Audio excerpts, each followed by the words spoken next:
Mkuu wa wilaya ya Micheweni, Mheshimiwa Khatib Juma Mjaja, amesema kuwa vijana wana nafasi kubwa ya kuleta maendeleo katika jamii iwapo watatumia vyema fursa zilizopo na kudumisha uzalendo. Akizungumza katika ufunguzi wa kongamano la Baraza la Vijana wilaya ya Micheweni, Mheshimiwa Mjaja amewahimiza vijana kushirikiana na serikali pamoja na kuwa wabunifu katika kujiletea maendeleo. Tunaweza kufanya. Maana kila nikikaa kwenye kichwa changu nafikiria na wazo.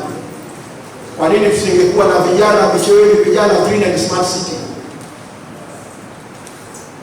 Mradi wa kutunza mazingira huko, tukasema sisi barabara zote, halmashauri zetu wameanza. Akasema sisi barabara zote tutahakikisha tunapanda miti pembeni yake kuimarisha Micheweni yetu. Wilaya yote nzima. Na kwa sababu barabara sasa zinakwenda mpaka Makandani.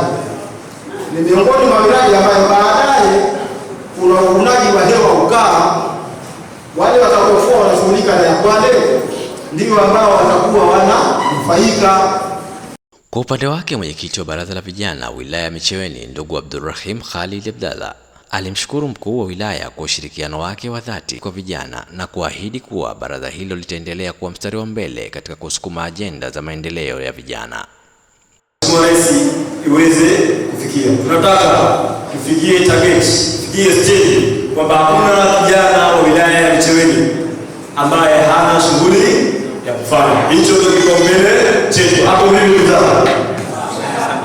Nashukuru sana vijana wenzangu kwa kuja na kustahimili tangia asubuhi katika ushiriki wa mwenge kitaifa, lakini pia hakuchoka. Katika kongamano hilo, mada mbili ziliwasilishwa, ambapo mada ya kwanza ya uzalendo iliwasilishwa na ndugu Abdurrahim Omar Shehe, akisisitiza umuhimu wa vijana kuipenda nchi yao na kushiriki katika shughuli za maendeleo ya taifa. Tumesukuma na uzalendo wa taifa letu ndio. Kwa hiyo dhana ya uzalendo ya kujitoa, kujipenda, kulipenda kwa ajili ya taifa letu, sisi vijana wa wilaya ya Micheweni tumeidhihirisha kwa vitendo. Naomba tujipigie makofi.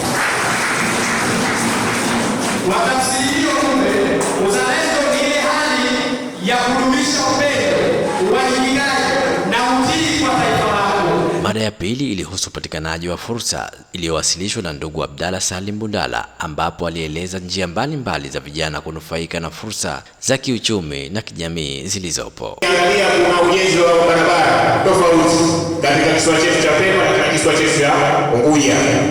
Kwa hiyo barabara ni miongoni mwa nyenzo zinazokuza uchumi wa vijana. Leo vijana wengi wamejiajiri kupitia bodaboda, bajaji na vyombo vingine vya usafiri.